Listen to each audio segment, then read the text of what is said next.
Given है वो आप लोग को बनाने हैं, ठीक है। तो इसमें सबसे पहले ये होगा, देखिए फिगर 6.17 मतलब ये जो दोनों फिगर जो मैंने नीचे पर यहाँ पे हैं, ये दोनों फिगर, इनमें क्या पता करना है, इसमें EC पता करना है और दूसरे वाले में यहाँ पर AD पता करना है, ठीक है। तो इस पे जो पहले वाला है, केवल मैं पहले वाले को यहाँ पे सॉल्व कर रहा हूँ, ठीक। तो फिर दूसरा वाला आप लोग खुद ही बनाएंगे। तो हमें पता है, अगर मतलब एक ट्रायंगल में अगर लाइन पैरेलल होती है तो फिर क्या होता है बच्चों, जैसे ये A है, ये B है, ये C है, ये D है, ये E है, ठीक है। तो होगा क्या, हमारे पास ये होता है BPT के थ्रू, ये होता है हमारे पास BPT मतलब basic proportionality theorem.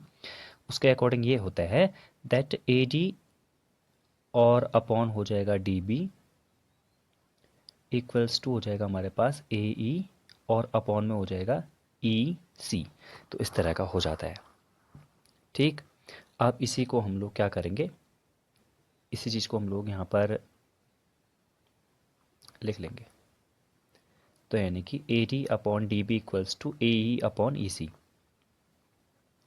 AD upon DB, ये D, AD upon DB equals to AE upon में हो जाएगा EC। ये हम लिख लेंगे। अब हमें AD पता है, पहले वाले क्वेश्चन में देखिए, पहले वाले में AD दिया है 1.5 और DB दिया है 3। मतलब होता है कि ये जो जिस लाइन के पैरेलल होती है ना, तो उसे हम क्या करते हैं, ऊपर वाला छोटा, नीचे वाला छोटा, फिर राइट साइड वाला छोटा और उसके नीचे वाला छोटा, ऐसा लिखते हैं। और EC हमें पता नहीं, तो EC हम ये लिख लेंगे। और फिर देखिए यहाँ पर से अगर हमें इस पॉइंट को हटाना है तो नीचे पर एक ज़ीरो आएगा, ठीक है। अगर ऊपर से पॉइंट हटाना होता है हमें, तो नीचे पर ज़ीरो आता है। अगर मान लो हमें नीचे से पॉइंट हटाना है तो ऊपर पे ज़ीरो आता है। ये अपोजिट चलता है एक दूसरे के, ठीक है। तो यहाँ से जब हम कैंसिल आउट करेंगे तो 15 वन जा 15, 15 टू जा 30। तो हमारे पास क्या हो गया, 1 अपॉन EC जो है हमारे पास कितना आ गया, 1/2 आ गया, ठीक है। अब इसके बाद बच्चों क्रॉस मल्टीप्लाई करेंगे हम, ठीक है। तो देखो पैरों, इसके बाद EC हमारे पास आ जाएगा 2, और ये सब सेंटीमीटर में कहानी चल रही है, तो EC हो जाएगा हमारा 2 सेंटीमीटर। तो देखिए पूरा वाला क्वेश्चन ये है, पूरा क्वेश्चन ये रहा, ठीक।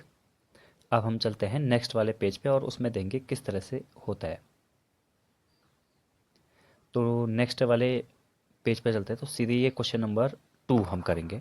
तो इसमें दिया है E and F are the point on the side of PQR। तो सबसे पहले काम करते हैं ना, एक ट्रायंगल बना लेते हैं यहाँ पर, जिससे कि क्या हो, हमें ये पता चल पाए कि हमें किसको कहाँ पे लिखना है।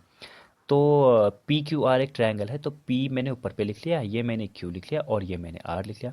उसके बाद क्या बोल रहा है प्यारे भाई, उसके बाद बोला है E and F are the points on the side PQ and PR respectively. PQ side पर और PR साइड पर, PQ साइड पर है पॉइंट E और PR वाले साइड पर एक पॉइंट है, उसका नाम है F। तो E और F यहाँ पर हो गए। अब हम क्या करेंगे, E और F को ज्वाइन करेंगे। जब हमने E और F को ज्वाइन किया तो यहाँ पर बेसिक प्रोपोर्शनलिटी थ्योरम, जो कि पैरेलल है, देखो यहाँ पे लिखा भी है कि EF जो है वो QR के पैरेलल है। EF जब QR के पैरेलल है तो इसका मतलब ये हुआ कि हम यहाँ पर BPT अप्लाई कर सकते हैं, और BPT हमसे ये बोलेगी कि PE यानी कि ये छोटा वाला अपॉन ये छोटा वाला, PE अपॉन EQ, तो सेम एज यहाँ पर भी होगा सिमिलरली। वो क्या होगा, हमारे पास होगा PF और अपॉन में FR, ठीक है। मैं एक बार यहाँ पे और लिख देता हूँ इस चीज़ को। तो सबसे पहले एक काम करते हैं, यहाँ पे QR तो लिखते ही लिखते हैं, बट फिर और क्या करेंगे, फिर यहाँ पर हम लोग चेंज कर देंगे PE और अपॉन में हो जाएगा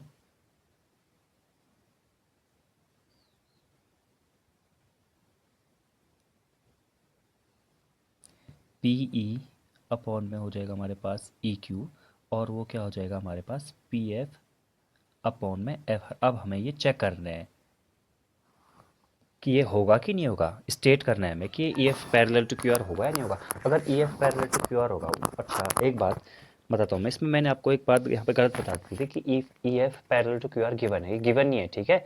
ये हमें PE, EQ, PF और FR इनके रेशियो गिवन है, तो हमें यहाँ पर पता करना पड़ेगा। अगर ये इक्वल इक्वल आया तो इसका मतलब क्या है, पैरेलल है, अगर इक्वल नहीं है तो पैरेलल नहीं है। तो उसमें मैं एक काम करता हूँ, ये जो सेकेंड नंबर वाला मुझे दिख रहा है, इसे मैं बनाता हूँ।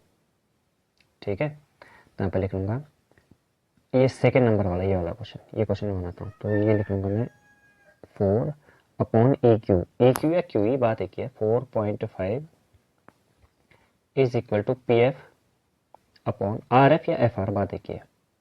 अब फिर मैं क्या करूँगा, मैं यहाँ पर से इसे कैंसिल आउट करूँगा तो ये हो जाएगा 40/45। 5 से कट रहा है भैया, 5 8 जा 40, ये इस तरफ वाला केवल LHS वाला ये कट रहा है। तो 5 8 जा 40 और 5 9 जा 45, 8/9 आ रहा है। और क्या ये रेशियो इस रेशियो के इक्वल है? हाँ आया। तो इसका मतलब बच्चों यहाँ पर अब क्या लिख सकते हैं हम लोग?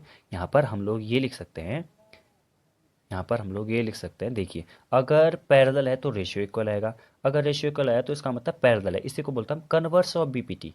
तो हम यहाँ पर साफ साफ लिख सकते हैं कि जो ईएफ है वो किसके पैरेलल आया? हमारे क्यूआर के पैरेलल आया। ठीक है। अब इससे जो नेक्स्ट वाली क्लास में लूँगा, अगर कभी कभी क्या मतलब कल, तो हम इससे आगे के क्वेश्चन उसमें देंगे कि हम किस तरह से उन्हें सॉल्व कर सकते हैं। Thank you.